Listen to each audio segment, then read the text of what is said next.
Hello, Millie, Hello, Miss how are you? Wood. Yeah, I'm all right, thanks, darling. How are you? I'm good, thank you. Merry Christmas. Merry Christmas to you. Where are you? I'm in Dubai. So cool. Is it really warm out? Yep, it's boiling. Wow, wow.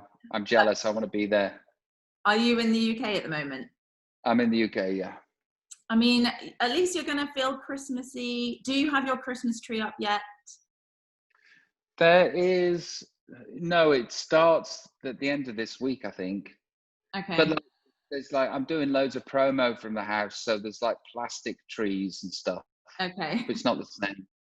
Well, I put up, where am I? This way. I put up my tree yesterday whilst listening to your Christmas album. So I was feeling very Oh, festive. great. Do you have a favorite song from the album?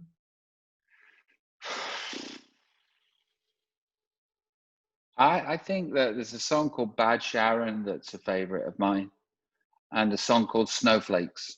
Okay. And are there any songs on the album that have actually kind of surprised you with the reaction that people have had? So maybe like a song that you didn't expect to do as well. Well, I think because I had Tyson Fury on the record, everybody wanted to go and hear what that sounded like. So if you look onto YouTube and see that particular song, it sort of like dwarfs every other song. So it's kind of funny that there's like Brian Adams on and Rod Stewart and Elena Fischer from Germany. But the big draw was me getting Tyson Fury. Love that. I mean, I love the whole album. It's just such a everyone just needs it right now as well, you know. It's so feel good, it's so festive. It's so nice to listen to whilst putting your tree up. Thank you. It's yeah, it's escapism. Yeah. Yeah, exactly. And never have we needed more escapism of the gentle variety than right now on planet Earth. I couldn't agree more. And speaking of escapism, how are you gonna kind of stay positive and Christmassy whilst, you know, the UK is still in sort of, I mean, you've just come out of lockdown today, but the restrictions are still there, right? There's still some restrictions.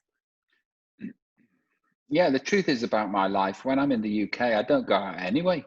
So it's no different for me. I mean, I'm very privileged to be in a financial situation where I'm okay, at Mm. least for the next few years. So I know that I'm in a bubble.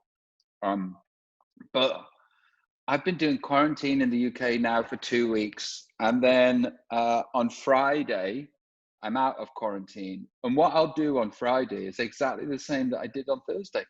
So it's just, I've been in quarantine since 1993.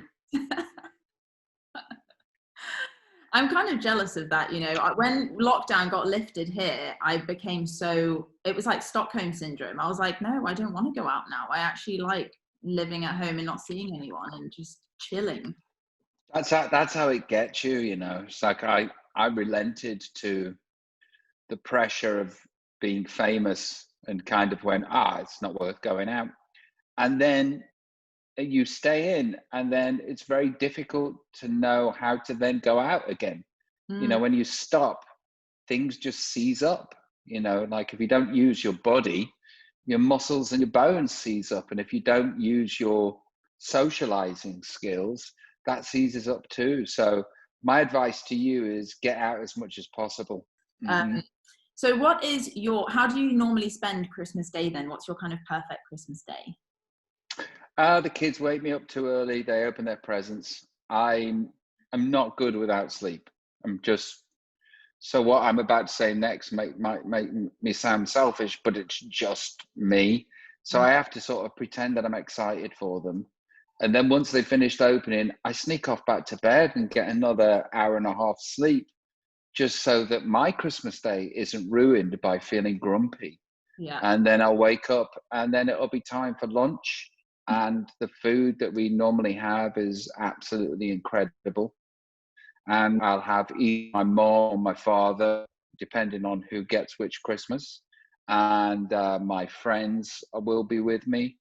Um, I don't know, man. It's just something about the Christmas season that I really, really dig. It's just the energy of it.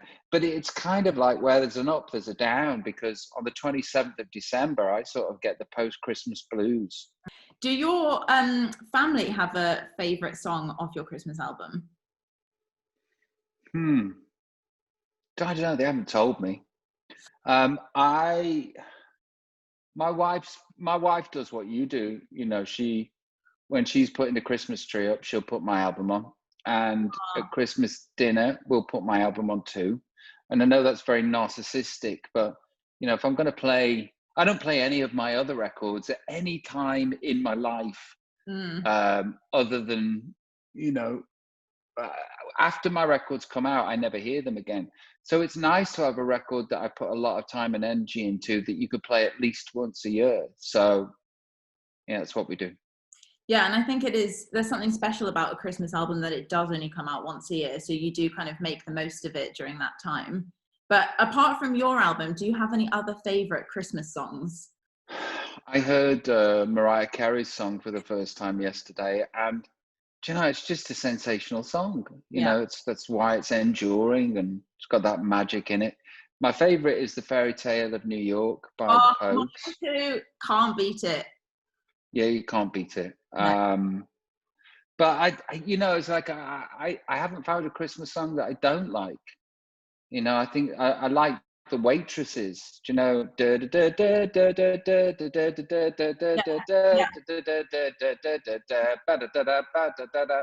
I like that one. Yeah, I haven't met a Christmas song that I don't like yet. Love that. Haven't met a Christmas song I don't like. That's like that should be the phrase of Christmas. I'm gonna get that on a bucket sticker. So I wanted to also ask about your time in the UAE because, as I mentioned, I'm in Dubai right now. I've actually lived in Dubai for 27 years, so nearly my whole life. And Wow. I saw your concert probably about 15 years ago, I would say. And it was one of my favorite concerts of all time because there was a specific moment where someone threw a hat, like a baseball cap, on the stage. And it was one of those kind of touristy hats that said, "I heart Dubai." And you picked it up, and I think everyone was expecting you to be really gushy, and you just went, "Thanks for the hat." Oh, okay. Yeah, that sounds like me 15 years ago. I put it on now. I put it on and feign interest in it now because I'm a dad. You see, things have changed. But that was just such a moment. I just love that. I couldn't, especially on stage, no one was expecting that to come out. But have you been back to the UAE since then? Yeah, I played in Dubai just before lockdown this year, January. Shopping festival, yeah. Yeah, the shopping festival. Mm-hmm. And it was absolutely amazing. I've got to say, it was one of my favorite gigs ever. Wow. And yeah, I don't know why, just, you know, the stars aligned that evening, because my favorite gigs is when I'm sort of giggling about everything. And it was just like one massive giggle fest. So I had a great time. I want to come back and spend a lot more time in Dubai. I want to come and, you know, try and do a residency over there like people do in Vegas. Mm-hmm. I want to do it in Dubai, and I'm going to try and make that happen. That would be epic. I think. Yeah. We need to make that happen for sure. What are some of your favorite things to do when you come to Dubai? There's so much going on here, but do you have any favorites? Well, I golf boringly like a middle-aged man, you know, so golf's great for me because they have those golf courses with floodlights, and that just makes me feel like a child. It's like they're playing golf, but it's at night. You know, I feel like Homer Simpson. The food's great. The food's remarkable. And, you know, the hotels that we get to stay at are incredible too. So I love it. My other half is going to be in the next door nodding along because he lives on the golf courses here. And I actually went and tried a par 3 for the first time last month because I was like, gotta see what all this golf stuff is about. And it's actually really fun. So I get it. Yeah, no, my wife has relented and started to play golf with me because she knows that's the only way she's going to see me. Yeah, that was pretty much my mentality there as well. It's fine. So do you have any plans to come to Dubai in the new year? Yes, I do have actually. Yeah, I've got big plans to come to Dubai in the new year, but I cannot talk about them now.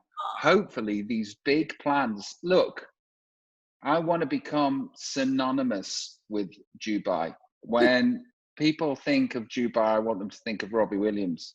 That's how intent I am about coming out there and leaving my mark. I want to be an ambassador for Dubai. So if anybody's reading this that needs like an ambassadorship from an aging pop star that's still got it, I'm your man.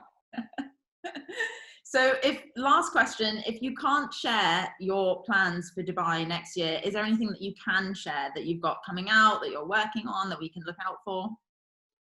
Yeah, I've got a dance album coming out in spring, and I'm joining a band. I'm forming a band with two friends of mine.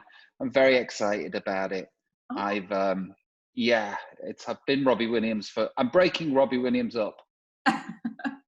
And I'm stopping going solo and I'm joining the band. Okay, well, I'm very excited about that. I will definitely be keeping an eye on that. And thank you so much for talking to me today, and Merry Christmas. Merry Christmas, darling. A pleasure talking to you. Bye.